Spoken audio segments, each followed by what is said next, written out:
Does it?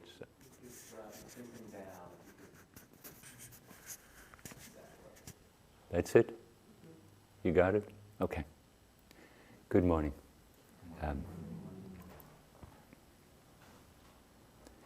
And welcome those of you who are returning for the 1000th time and for the first time. This is Beginner's Mind Temple. And welcome to those of you who are online. We're having a sunny day here in San Francisco.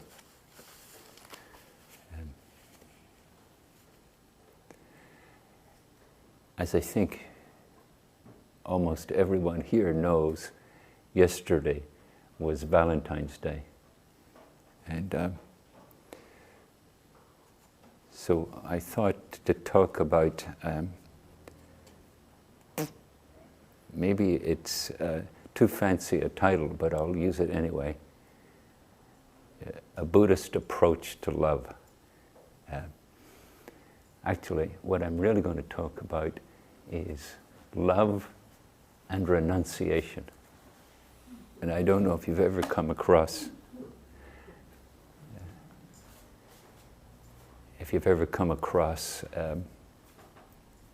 Buddhist practices on terms of renunciation.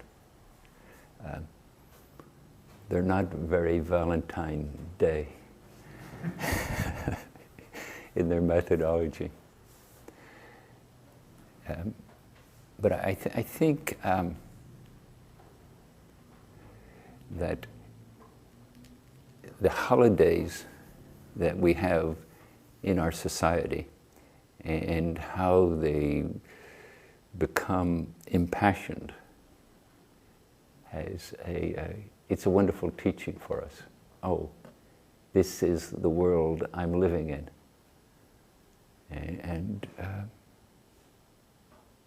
And maybe you embrace it in a wonderful way. Like if you think of the Christmas season as the embodiment of generosity, then wonderful.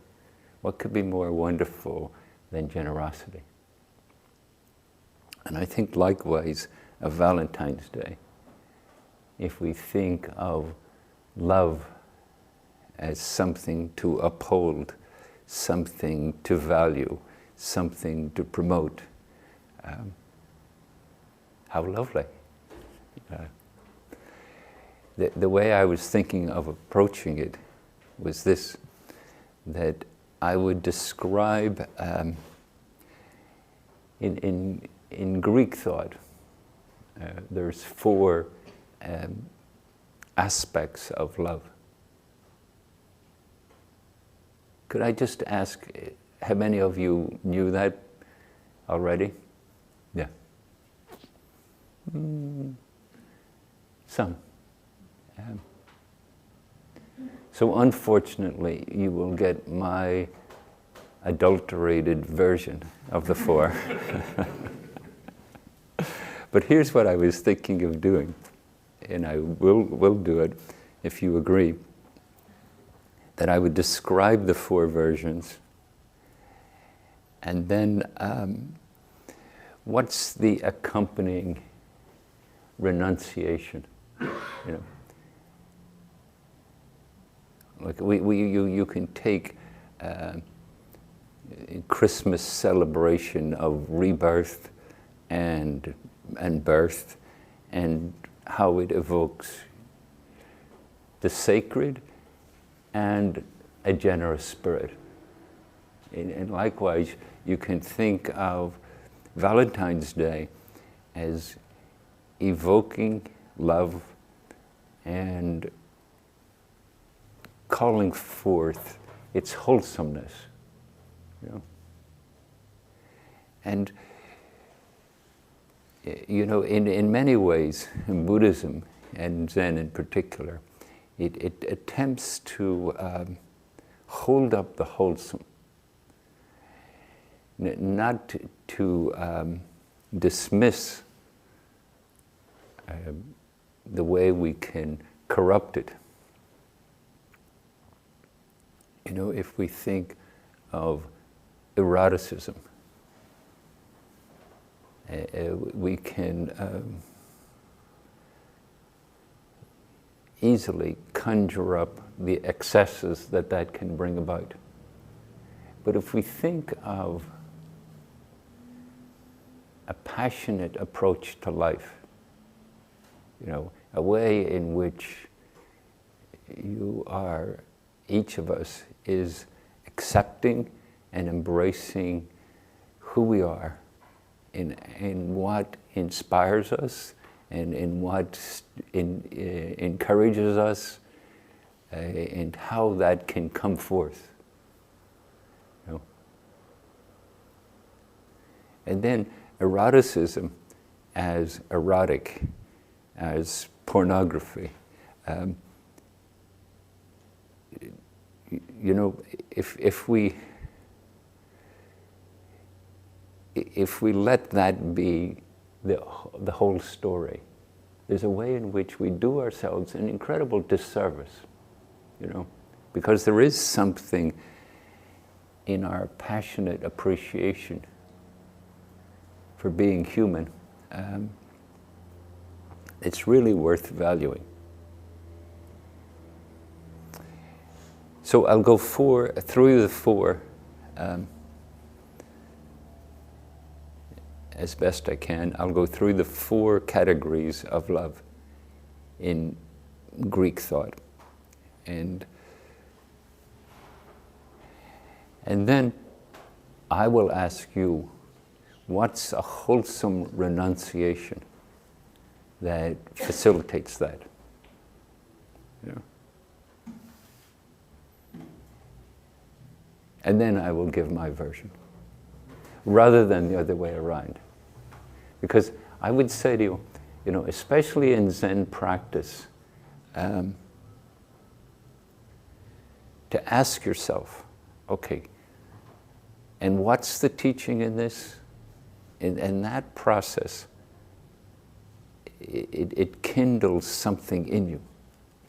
Yeah. Which reminds me of a poem. This is a poem, I'm just going to quote the last part of it, by Pablo Neruda, The Sea. It seems a small thing, like a person, to have come here to live their own fire. Nevertheless, the pulse that arises and falls, the crackling of the blue cold, the gradual wearing away of a star, the soft unfolding of the waves squandering snow in its foam, this quiet power that's here, sure to the stone shrine in its depths, replaces our world in a growing stubborn sorrow, gathering oblivion, changes suddenly, and I become part of pure movement. And he's talking about the sea and how he relates to it. But we can talk about and think about our lives and how we relate to it. So I'll name the four categories of love, and then you can think, what way of relating to that allows for affirmation? What do I need to let go of to let that become vibrant, influential in my being? So the first one is, I apologize in advance for my pronunciation of the Greek, agape. Agape, all-inclusive embracing of all beings. May they flourish. May they be happy. May they call forth and be upheld by their virtuous being. You know, a kind of almost like a celebration of the capacity of our humanness and beyond. To be virtuous, to be courageously embracing the vitality of life. So I would ask you, and be reckless and in your willingness to respond. And also trust your own being. So what would you let go of that would make more available the abundance of agape in your life, in your being, in your attitude, in your behavior? Any or all of those?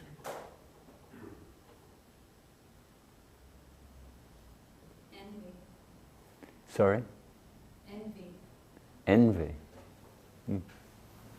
Okay, thank you. Judgmental mind. Judgmental mind. Self-centeredness. Self-centeredness. Thank you. Sense of separation. What was the first word? Separation. Separation. Separation. A sense of separation. Sense of ownership. A sense of ownership. Myself. Myself. Future. Future.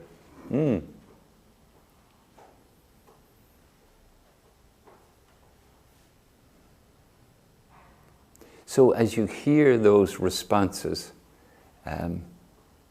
does one stand out for you? Does one feel like, oh, that's a precious teaching? As soon as this talk's over, I'm going to write that down.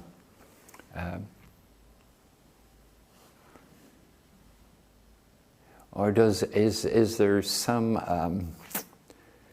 way that those words stirred something within you? And maybe you can't even find words for it.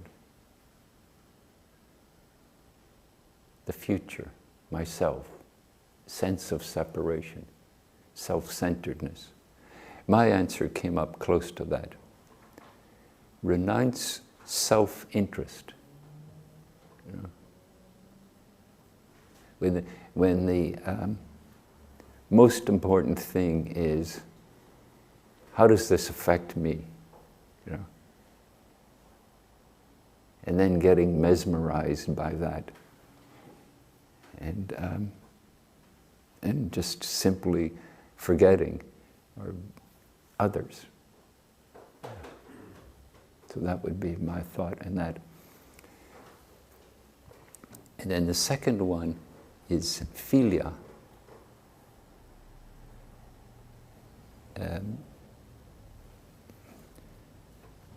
Kind of bonding through friendship.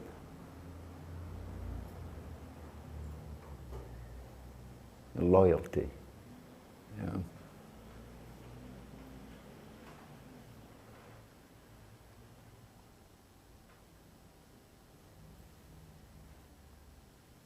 Maybe that's the reason sports fans go to watch their team play. You know?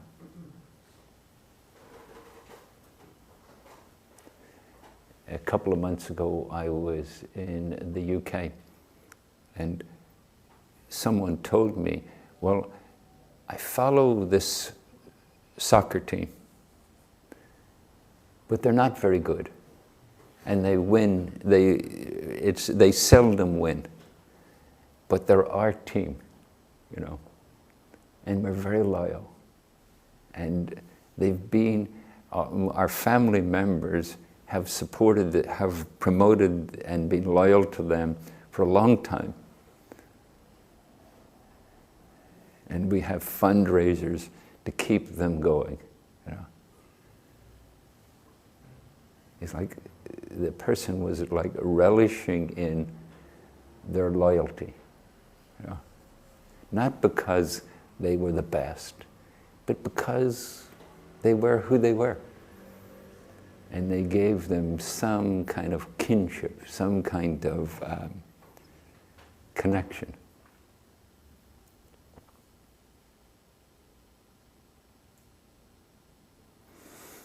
So what needs to be let go of to promote the virtuous, deep friendship?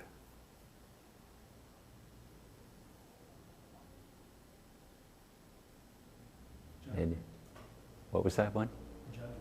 Judgment. Mm. Pride. Pride. Mm. Individual ownership of experience. Individual ownership of experience. Myself.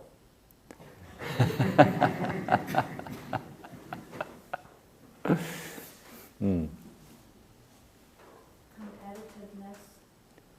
Competitiveness. Mm. Being right.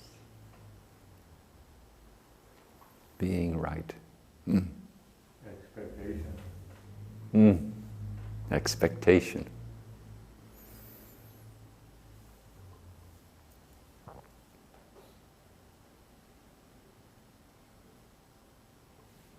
I wrote down, renounce us and them. You know, the division. Like, there's us and there's them. And we're in competition. We're different. And we're better than them.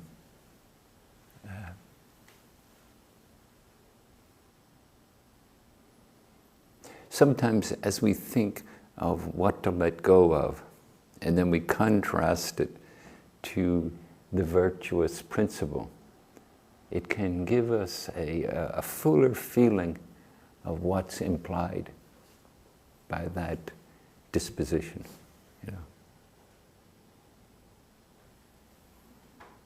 There's a translation that we have in one of the texts that we chant, and it says filial piety.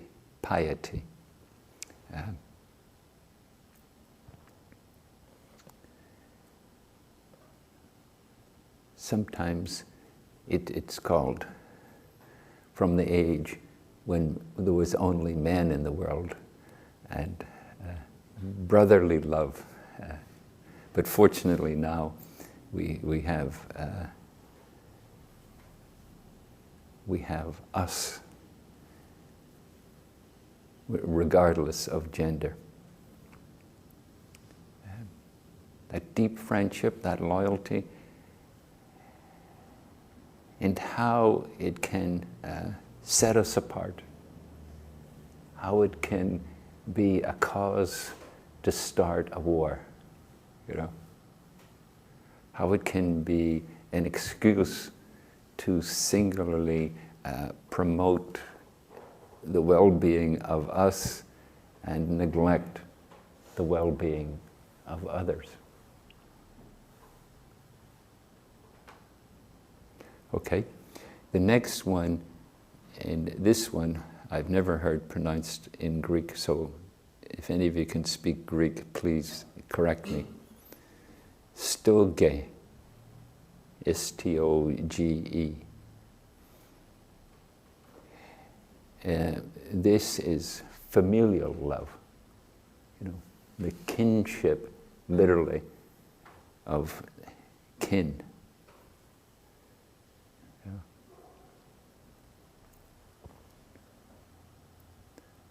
This way, you know, we can say things like, blood is thicker than water, you know. This way that as humans, we seem to create a significance around, well, you're in my bloodline. And this way, when our family of origin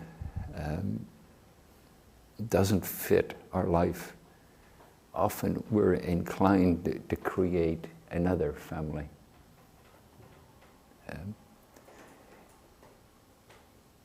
In the Zen world,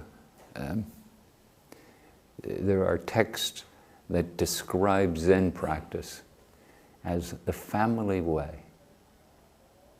That there's a kind of collective intimacy. There's a collective sensibility about how we take up this life. It tends to shape our behaviors. It tends to shape our thinking and our preferences.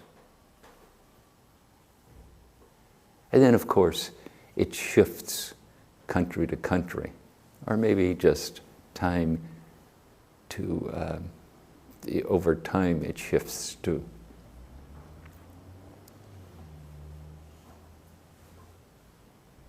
To think, how do you relate to the notion of kinship? How do you relate to the notion of family?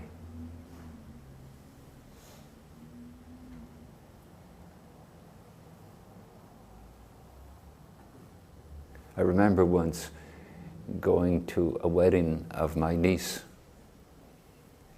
and it was a big wedding, probably about 150 people. And having the thought, oh, I am related through blood to over 100 people in this room.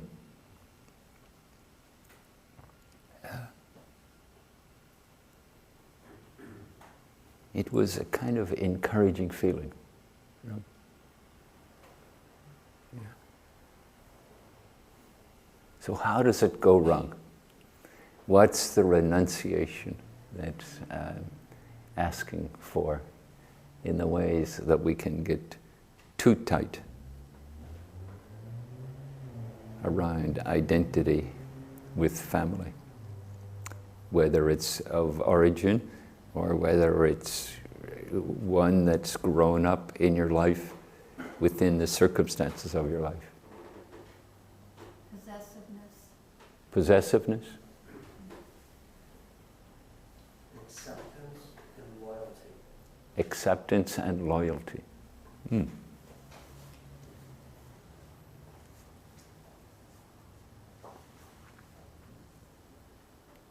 If you want, you can just stand or come back. Thanks for coming. Any other comments? Intolerance. Intolerance. Yeah. Fear of failure. Fear of failure. Hmm.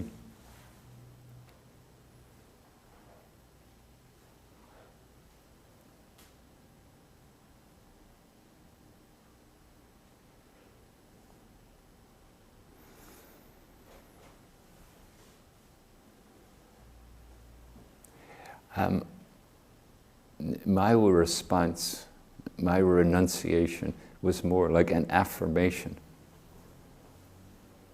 It was affirming the interconnectedness of all forms of life. You know, that's just how it is.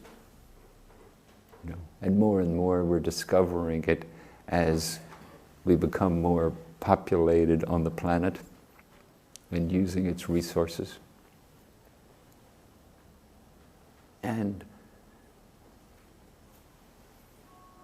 the wonderful thing of Thanksgiving, going back to your roots and breaking bread, you know, eating together.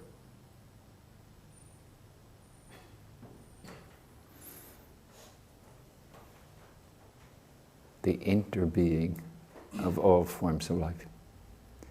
And then eros, In choosing adjectives, I tried to stay away from, eros, erotic, something nasty, I put in passionate, That way, love stimulates us. That way, it stimulates our sense of being. It stimulates our sense of intimacy and potential for intimacy. It stimulates a certain vitality for life.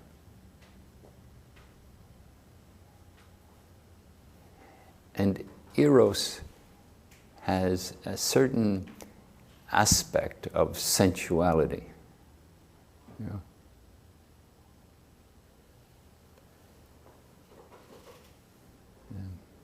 Maybe it also has the aspect of romantic. Or maybe they all have a sense of the romantic. Any words? Any words of renunciation? Romance.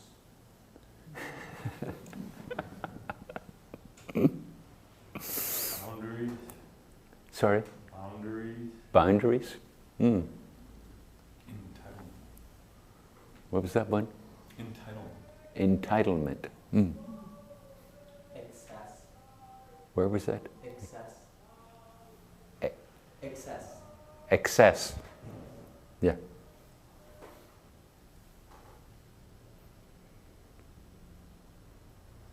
Possessiveness. Suggestiveness?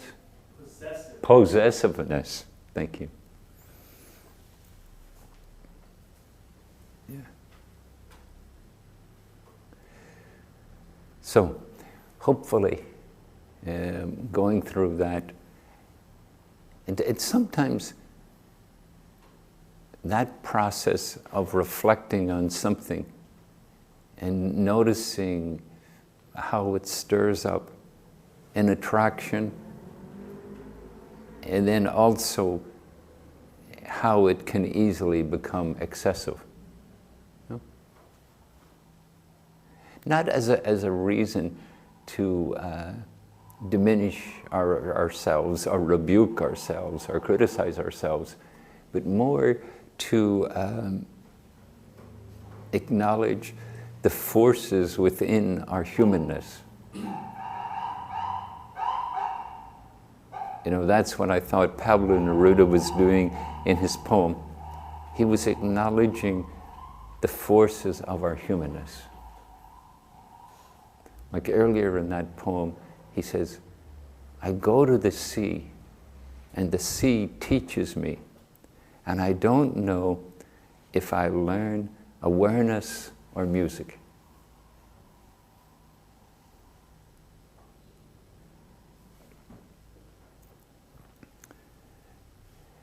And then, with return to talk some more about renunciation.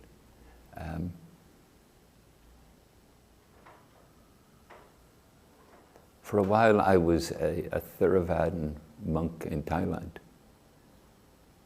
And one of the things we did almost daily was contemplate death. And then sometimes we'd have slideshows about decaying corpses. Sometimes we would walk around and remind ourselves, this too, this person will perish. This tree will perish.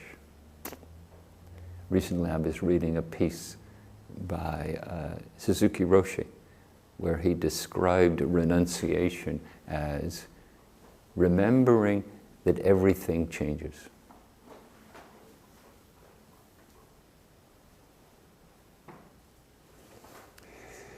But yes, there is that aspect of renunciation, but there's also the aspect of renunciation as letting go of what blocks the vitality.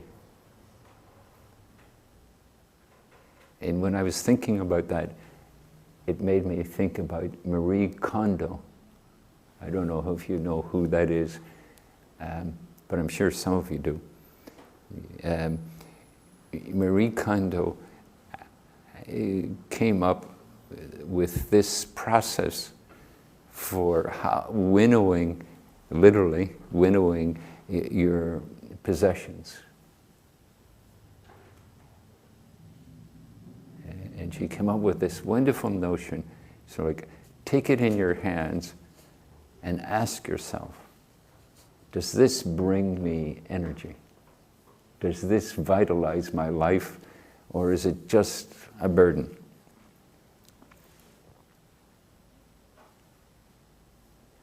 You know, several times in my life, I've tried to pick up that spirit of Marie Kondo and go through my clothes. And I've failed miserably, you know. I have a drawer full of sweaters, some of which I haven't worn for a long time, but somehow my mind can say, oh yeah, but someday it'll be really cold and you'll want that one.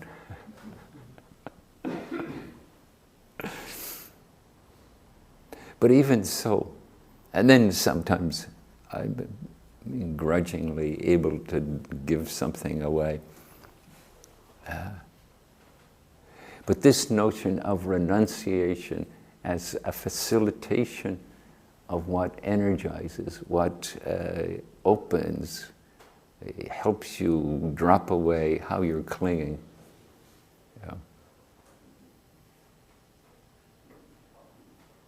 And if you're like me, where you are somehow reluctant to let go of what really is blatantly not serving you anymore. Maybe to learn something from that. Here's a way in which I struggle with the teaching of all things are impermanent. Yeah.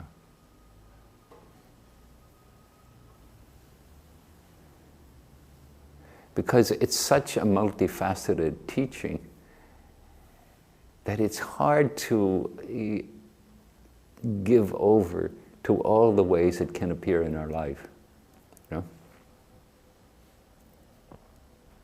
Like in some ways we could say, well, all these categories of love, if we just held them with this deep renunciation, this deep willingness to have them now and be totally open to them changing in the next minute, in the next year, whatever. Yeah.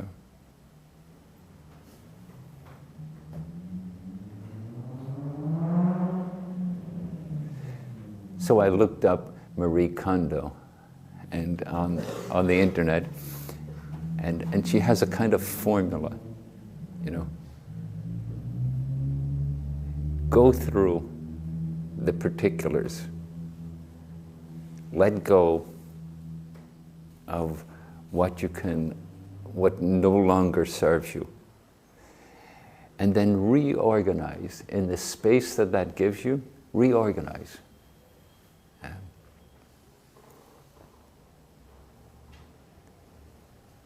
And she's talking about material objects, but we can also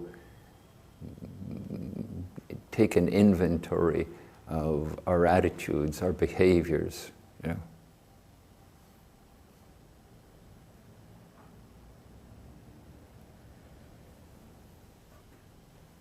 know. What old wound do I keep resurrecting and reinvigorating as a reason to not feel open to someone?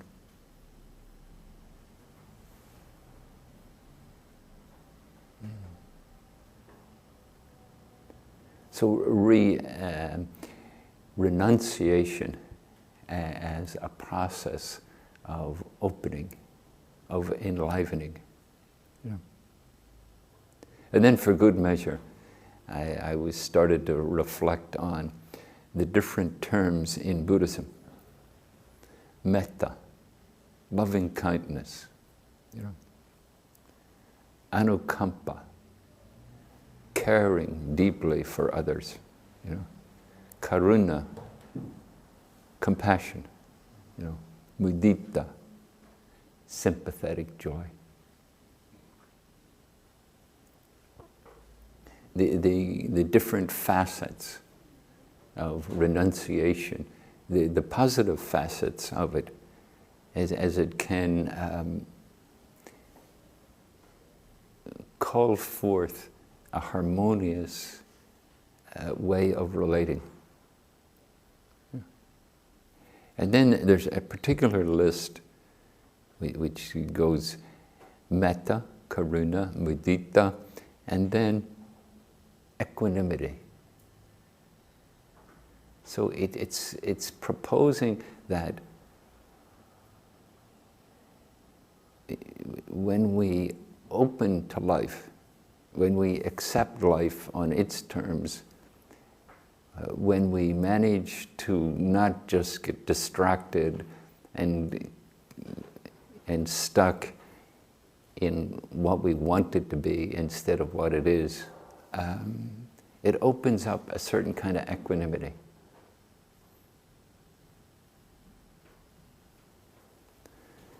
And so I'd like to read parts of Pablo Neruda's poem, where he's using the sea as a kind of the complex energy of a human life.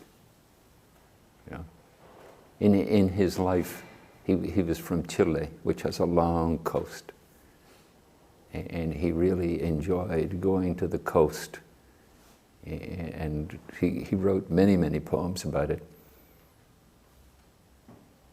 I need the sea because it teaches me. I don't know if I learn music or awareness, if it's a single wave or it's a vast existence, or only the harsh voice or its shining suggestion of fishes and ships. The fact is that until I fall asleep in some magnetic way, I move in the university of the waves. It seems a small thing for a person to have come here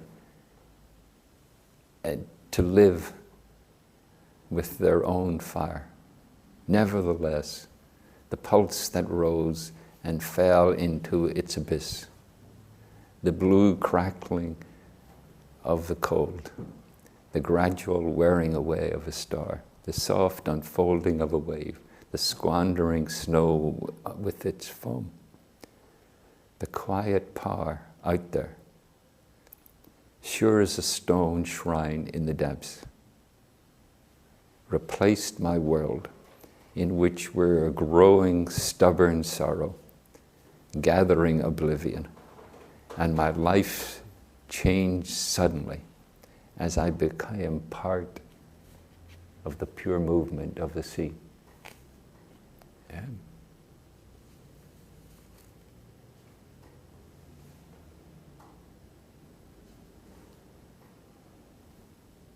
I would say to you, as you watch what this way of thinking stirs up for you, not just in its particulars, but certainly its particulars have relevance, but the kind of energy it creates. Yeah. Does it find you, does it stir you in a way that your life seems to open with possibility?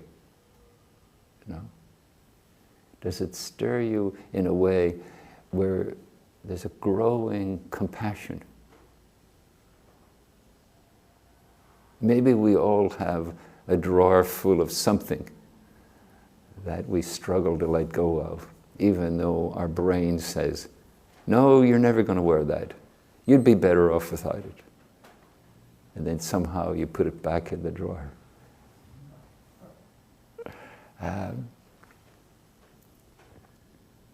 The curiosities of the human condition. Look at that.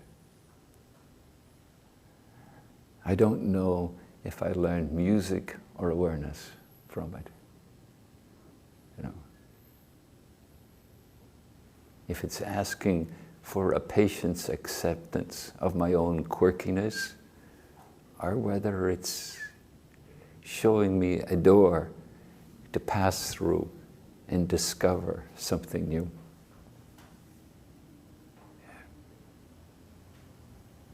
Okay, thank you.